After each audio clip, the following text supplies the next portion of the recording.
नमस्कार जय जगन्नाथ लिमास किचन को आपण मानक स्वागत मु आज आपण मानक बुट डाली सोयाबीन ले गोटे सुंदर नुआ रेसिपी नहीं आसी 100% गारंटी देवी जे आपण ये रेसिपी केबे भी ट्राए कर नथिबे निश्चय मूलरू शेष पर्यंत देखंतु वीडियोटी जदि भल लगे मो चैनल को सब्सक्राइब करंतु पाखरे थिबा बेल आइकन को प्रेस करंतु जहा द्वारा मु अपलोड करूथिबा सब वीडियो प्रथम नोटिफिकेशन आपण मानक पाखरे पहुंचबो। एठी देखंतु मु गोटे कप बुट डाली को भल भाव धोईकी तापरे ताकू 2-3 घंटा पाई भिजई नबा। बुट डाली रे रेसिपी बहुत ही सुंदर आ बहुत टेस्टी बनेबा भी मध्य बहुत सहज। मु मध्य एठी पानी देकी भल भाव धोई सारिला परे ताकू कवर करी नेची 2-3 घंटा पाई।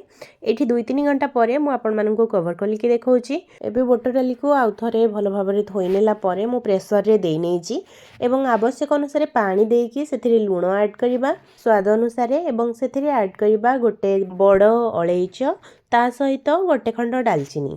एबे हमें प्रेशर को बंद करी नबा एवं गैस ऑन करी प्रेशर को बसई नबा गैस उपरे।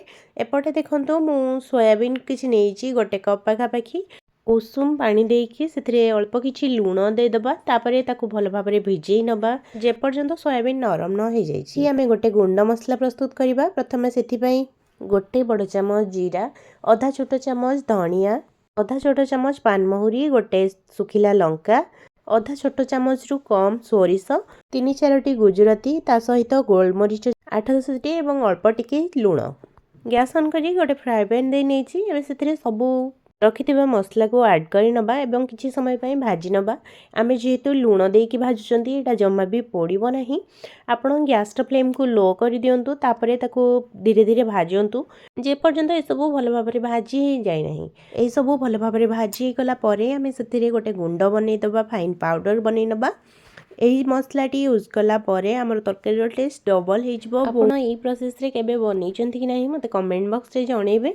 मु तो भाबुची ए रेसिपीटी आपण मानक पई निश्चय नुआ हेतिबो। आपण निश्चय थरे ट्राई करंतु देखिबे केते टेस्टी रेसिपीटी। एठी मोर भल भाबरे भाजी गलानी। एबे मु ताकू ठंडा करी नेबी तापरे ताकू ग्राइंडिंग करिबा। एठी देखंतु गोटे बाउल ले मु एठी गोटे कप पाखा पाखी नै जाईची दही। एबे जो सब मसला को हमें भाजी थिले सेथिरे गोटे पाउडर बने नेची। देखंतु सेई पाउडर रु गोटे चम्मच ऐड करिची गोटे बड़ चम्मच नेची। एबे से सब को भल भाबरे फेंटी नबा दही सहित गुंड मसला को देकी भल भाबरे फेंटी नबा द्वारा दही हमर जमा भी छिड़ी न थाए। परे हम एठी गोटे छेचा मसला प्रस्तुत करिबा। मु प्रथमे नै जाईची गोटे कंचा लंका एवं अल्प किछि रसुण एवं गोटे इंच पाखा पाखीर अदा ए सब को भल भाबरे छेची नेची। ए रेसिपी रे हमें आउ अदा रसुण रो पेस्ट आज बनै नांती। छेचा मसला रे जहा बनेबा मसला छेची की व्यवहार करले मध्ये बहुत टेस्टी लागि थाए। मु एठी गैस ऑन करी बसै नेची गोटे करेई एवं सेथिरे आलू देई नेची। आलू टिके एपट सेपट करी गोळै नेला परे सोयाबीन को भल भाबरे चोपड़ी नेची। तापरे अल्प टिके हळदी को पानी रे पकेकी मु एठी देई नेची सोयाबीन ऊपर काहेकि ना सेमिति हेले सोयाबीन लो कलर बहुत ही भल आसीबो एवं भल भाबरे भाजी नेची मध्ये दुई पट साइड रो सोयाबीन एवं आलू सोयाबीन हमर एठी पूरा भल भाबरे भाजी गला परे मु ताकू बाहर करी नेची गोटे प्लेट को। तापरे एठी गैस ऑन करी बसै नेची गोटे करेई रे आधा छोट चामच जीरा देई नेची।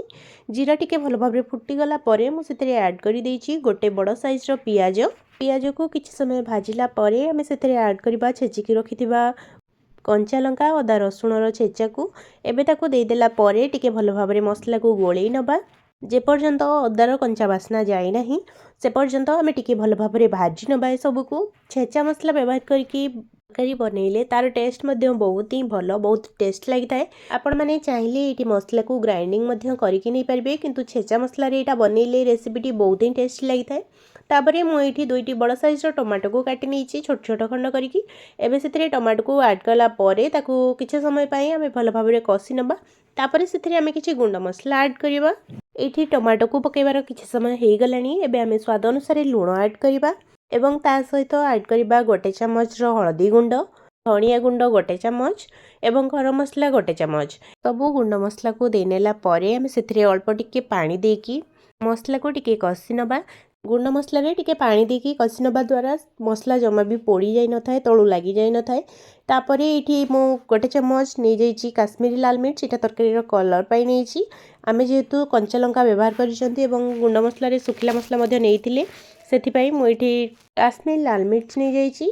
तापरे से आड कर देछि गोळेई रहिथिबा दही मसला को देला परे आपण कंटिन्यूअसली गोळेई चलथिबे जमा भी बंद करिवे नाही काहेकि ना दहीटा छिड़ी जाई पारे हमें जेतु फेंटी की नहीं चंती दही मध्ये छिड़िबो नाही तापरे से अल्प टिके बाउल को धोईकी पानी देई नेछि एठी देखंतु मसलार पानी मध्ये कमी आसलानी दही हमर जमा भी फाटी नाही बहुत भलरे मसला कसी हो जाइछि एबे से अल्प टिके कस्तूरी मेथी ऐड करला परे मु भाजी रखिथिबा आलू आ सोयाबीन को देई नेछि मसला सहित एबे आलू सोयाबीन के किछि समय पई कसी नबा आलू सोयाबीन की किछि समय कसी नेला परे एठी देखंतु बुट डाली रु पानी बाहर करि नेछि केवल बुट डाली को एथिरे देई नेछि बुट डाली मध्ये हमर बहुत भल भाबरे सिझी जाइछि एठी बुट डाली को मु दुईटी सीटी लगेकी रखी देइथिली सेति बुट डाली हमर पूरा गोटा गोटा अछि जमा भी खोली जाई नाही आपण ठीक एई भली भाबरे ही बंद करिवे खोली गले बुट डाली जमा भी भल लागिवो नाही तरकारी रे मेल्ट ही जिवो तापरे देखंतु बुट डाली को किछि समय कसी नेला परे मु एठी बुट डाली को सिजेइथिली जो पानी थिला से पानी को सेतिरे देई देछि आपण से पानी जमा भी फिंगिवे नाही